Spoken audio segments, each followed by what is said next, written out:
organizers. This is podcast number 2 of kind of current events. We talked about the Container Store being bought by Bed Bath& and Beyond. If you missed that one, just go back one podcast. If you're like, "I'm sorry, what did you just say? Did you just say the Container Store was becoming Bed Bath& and Beyond?" Yep, that's what I said. So anyway, that podcast is there, but then we talked about a few other things that I thought would be interesting to everyone about current state of the business and lots of other things. Enjoy. Have a great day, organizers. So this is a non-container store question. I was talking to someone the other day who was telling me that they were seeing something different for them in that they were having a lot of people who used to they would go on, they would do a consult, people would confirm right away, get on the calendar, all the things. And she was like, recently, almost everyone has been like, okay, I need to think about it a little. And she goes, a lot of those people are coming back and they're booking, but it might be a week later, 2 weeks later, a few days later. I'm just curious what you are seeing in your business. Yeah, so we we did over 20 consults in March, which Oh, was bananas. Like we've that's a never had. lot. It was a lot. It was too much, honestly. When Yeah. you're trying to double stack 3 and 4 consults in one day, all the way Lot. back and forth across town, it is a lot. And so incredibly grateful for that. We haven't had the flexibility to care, if that makes sense. I think when we started April 1st, we only had maybe 10 days in April, even remotely available. And about 6 or 7 of those were already penciled in. Mhm. And for me, I was actually grateful for those people who were like, "Oh, I need to think about it," or "I'm not gonna do anything till summer." And I'm like, "Great, Great. Think about it longer. I can accommodate that." But with some of the people that are doing like one-on-one coaching, yes, it is very much so a thing. And there's not really no correlation. Like it's all over the country that it's happening. And so I just think we're in that trust recession. People want to know that the people that they're working with are worthy. I think you're going to see a lot more shift to referrals versus like a cold audience of just Google ads or them finding you online. I also think that you're probably going to have a lengthier nurture sequence. So, whereas someone would reach out and want to book immediately, you may have to send them a couple emails. You may have to follow up a Yeah. couple times. You may have to, even the people you do consults with, like you may have to put them on a schedule for follow up to check in and make Yeah. sure so that when they do finally are ready to pull the plug, you're front of mind and you're right there Yeah. waiting for it. Yeah, I do think that, especially right now, because everyone's talking about gas prices, which is very legit. It's legit. It's a lot. Yeah, it's a lot at the gas tank. And there are some things that still, after COVID, never came down. Like the inflation is still really high. There are still people, and I do think that there is a lot more thoughtfulness going into spends versus people who are used to just be like, "Oh, yeah, that's totally fine." People are definitely being more cautious. It Mhm. doesn't mean they're not spending money. It just means, to your point, you may have to follow up more times. And I think one of the things that we see a lot is people take it really personally. "Oh, I messed up the consult. They're not interested in me. I did something wrong." We internalize it as like, "I didn't do a good job," and it's no, sometimes a thing is really a thing. Like, Yes. sometimes it is legitimately the person just needs to talk it over with their partner, talk about whether this is an expenditure for them. I also always advise people that they think about, for someone that's like, "Man, $10,000 isn't in the budget right now." Say, "Let's do a day, just see where it gets us." You may have to change your selling habits a little bit too. We have quite a few people that I would consider them high net worth people. They have not changed. They have not changed their Yeah. spending habits. They don't care. We had literally one client who called us and was like, "Can you just come fold laundry for 6 hours? Like, you do realize I'm going to invoice you $800." And she was like, "Nah, don't care." Don't And so, care. yeah, there are still those people out there. And for me, like that is always still the goal to attract those types of people and work with those types of people. I feel like your middle class is probably the one, like, even we have seen it in our own home of, do we wanna keep our cleaning service? For me, Yeah. it is a mental health thing, like, I'm not Yeah, for bathroom. sure. I would much rather pay someone else to come in and help me do that, Yeah. and I think just also, like, your messaging whenever it comes to how are you converting them? Like, how are you selling to them? Do they trust you? Do they understand what you're offering? Not just the physical, tangible, "Here's a beautiful pantry," but are you effectively communicating, "Here's less stress.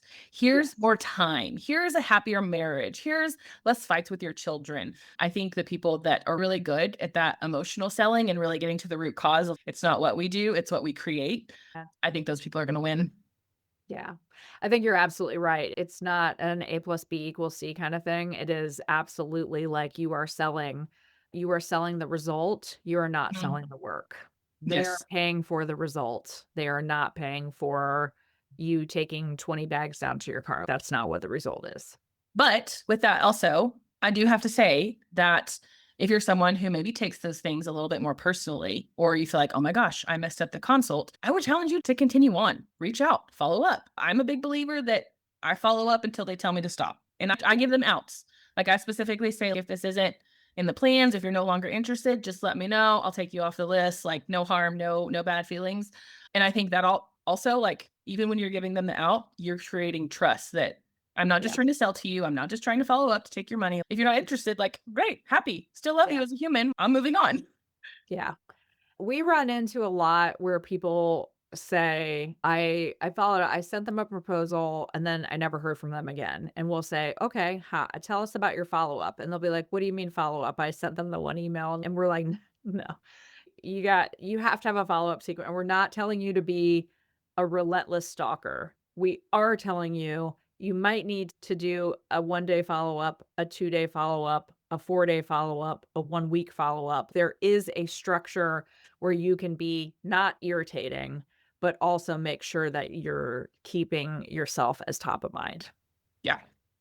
I don't remember exactly where it is, but it was way back when Jen, founder of Organizer Studio, did a coffee chat on Facebook Live one night. And she was talking about how typically the industry standard is people need to hear from you or see you 7 times before they agree to buy.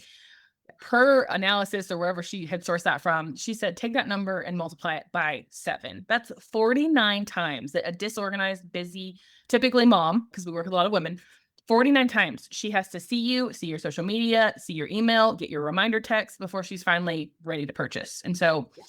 then at that point, it becomes less personal. Of, oh my gosh, should I do something wrong at the consult? It is more, okay, how do I make my numbers? How do I do it and not feel stalkerish or too salesy or you have to make sure that it's still genuine and authentic. Yeah. I also think that I know I feel this way personally. Now that I've been off social for 3 months, I feel a little different about it. But especially on social, people are just being sold to constantly.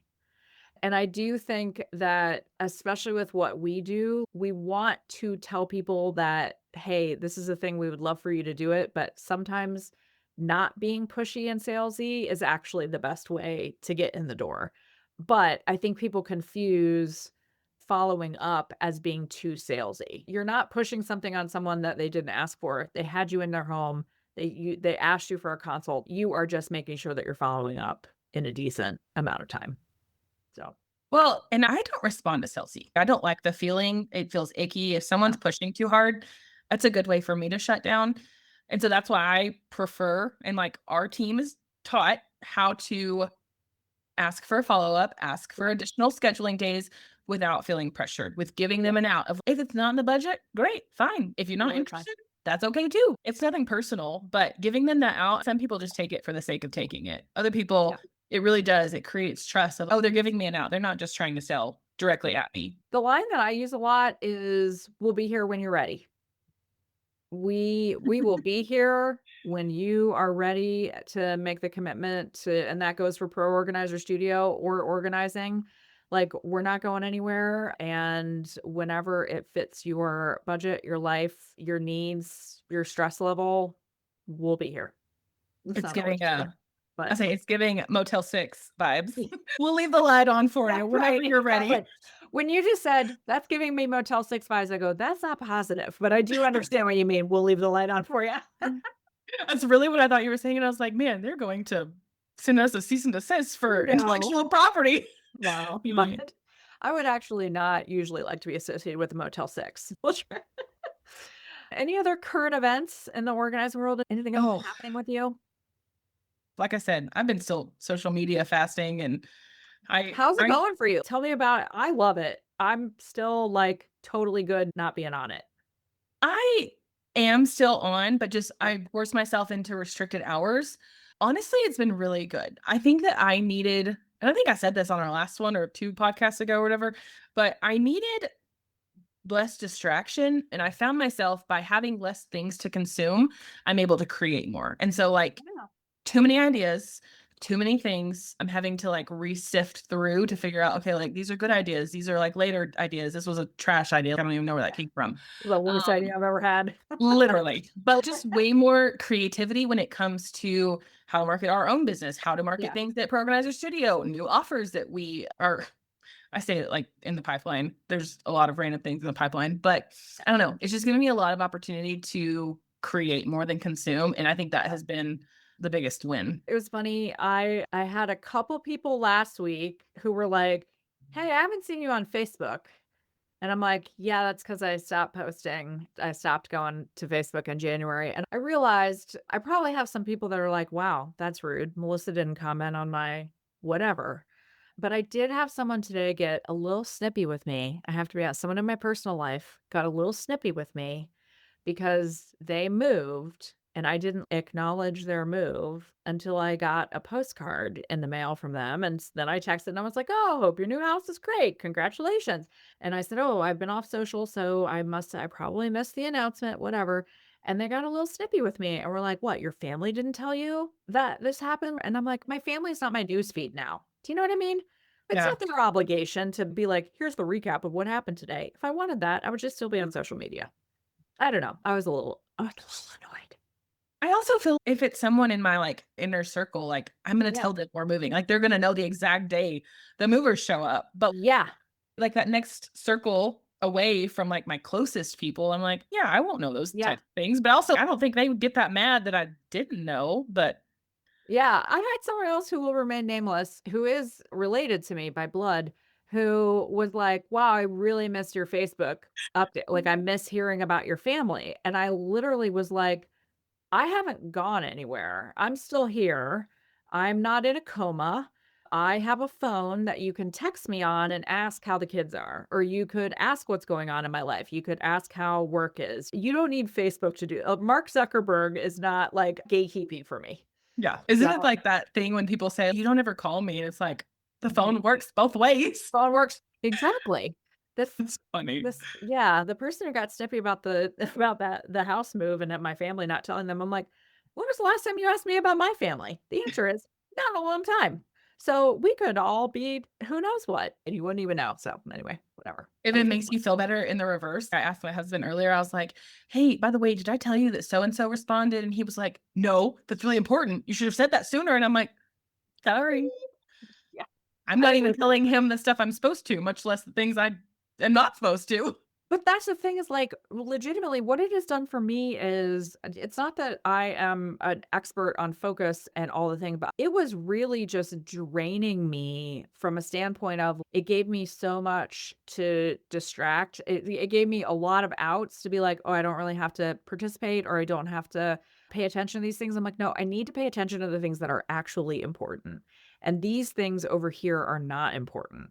And I Mhm. don't need links of 22 things that I should be buying. And it was a trigger for a lot of things, and I haven't missed it. I really haven't. And I'm sure that there are things that I've missed. I'm sure that there are milestones from friends that I don't get to see very much. Like, I'm sure that there are things that I've missed, but also I think I'm willing to take the trade-off a little bit. Yeah. Do you feel overall happier without social media? I do. I really do. I don't think I realized how much of a drain it was on me. And I'm for sure trying to do more to repair my attention span. I have been trying to pay attention to more of that. I told a friend recently that I've gotten back into watching movies, and he goes, "I don't have the attention span to watch a movie anymore." And I'm like, "Yeah, that's legit, but that's also not great. If we can't pay attention for an hour and a half or 2 hours, boy, how are we gonna be able to do important work?" And I think that trying to repair some of that, like, squirrel and when I think about, the amount of things I have to do, just knowing that I don't have one more thing to distract me is positive. And Yeah. I told you so the podcast that we did where I told you about all my clients' crap that was in my garage, the day that we were cleaning out the garage, I put Facebook back on my phone because I was Facebook marketplacing things. Obviously, it's a lot easier to just have the app on your phone and be able to upload and blah, blah, blah, whatever. So I put the app back on my phone specifically for Facebook Marketplace, and I told you that my hand kept going, like, my finger kept going to click it, and it was a habit, and it was reflexive. It wasn't because I wanted to go, it wasn't because I wanted to cheat on my social media fast. It was literally just habit to go push it, and if I had done the same thing with Instagram or TikTok, it would have been the same thing. I didn't actually wanna go there, but my body said, "I gotta press this button." Yes. That means I that it's in control of you versus you being in control of it. Yes. I find myself even, like, when I'm locked out of everything, I will still click it, and then my little notification pops up of, "You're gonna have to change your settings or change your Yeah, limit." And I'm like, Was I going on there for some purpose or some yeah. reason?" Or no, it is a habit that is hard to break. It's an addiction. And we have found ways around. By the way, for Pro Organizer Studio or for organizing business, your Minimize and Organize or Home by 11 or whatever, there are lots of ways that you can participate in social media for the people that have a healthy relationship with it or really love it or all the things. I'm not anti social media, but I there are ways that you can still post, interact, comment, but not have it become 3 hours later I'm scrolling. Yep. One Can we app. talk about that? Yeah, can we or did we or have we? Can we? Yeah. I mean, we probably have, but if the social media fast is something that you're interested in, but you are worried about the business aspect of what that Yeah, looks like.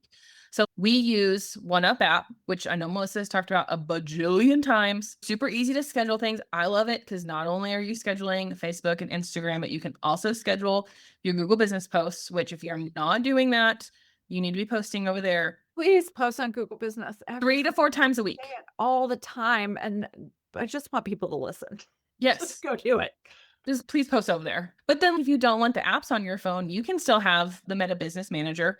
I don't know if they changed the name. I think it's Meta No, I Business. think it's still Meta Business Manager, and that I will say, I have a lot of complaints about Mark Zuckerberg, but Meta Business Manager is not one of them. It is actually a really good product because that's where one up you just post it and Mhm. posts automatically.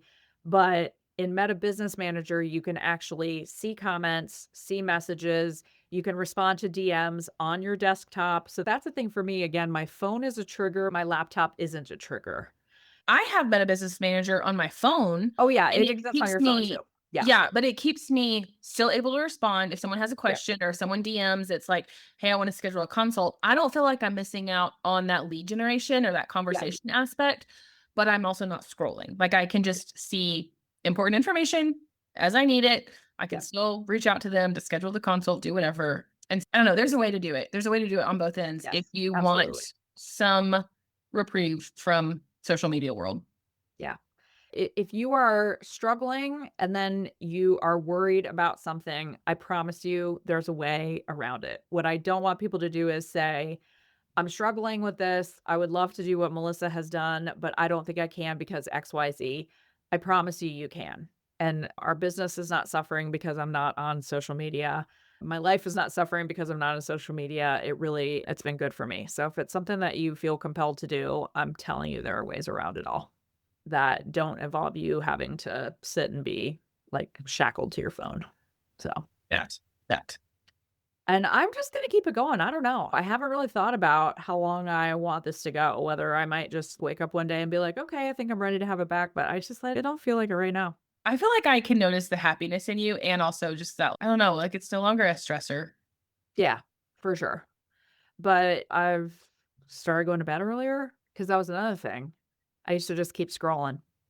I'm so bad because I was that person who I would also be scrolling, and then Yeah. I would send you crap at 11:45 at night, and I'm like, "There's no awareness of time for me." It was like, "Oh, Yeah. other people are in bed asleep? Whoops." Yeah. As I always say, I've had my phone on silent since 2002, so you could send me 112 texts a night and it wouldn't matter, but yeah, I was avoiding bedtime because I was scrolling. That's not great. I wasn't reading hardly at all. I know I talked about that. I love to read, and now, like, reading's back in my life. Like, I've just started putting some things back that are good for me. So, Yeah. I don't know. I like it. Give it a try if you want to, or if you think I'm insane, that's okay too. We'll do another Q2 update on the social media thing and see how you Yeah. feel in a couple months. Yeah, I'll tell you the only thing that I've thought about is I'm going to Japan on another little Murray Kondo adventure in May, and I'm like, that is something that I would feel like I did love to share that. That was an enjoyable thing for me to share, so I'm like, who knows? I might pop back on, do a couple Japan updates, and then be back off again. Dunno, we'll see. This is the beauty of being fluid, is like you have the autonomy to do that. Like you can just Sure do. hop in for one whole week and be like, great, I'm deucing out on social media for another 6 months. Bye. Absolutely. See you later. Finished Yeah. good first. I'm coming on to check in. See you later. I'm out of here again. Yeah. Who knows? Yeah. Okay. So Bed Bath and Beyond, social media, all the things. I think we've covered it all. We did. We covered it all. All right. Thank you. Of course.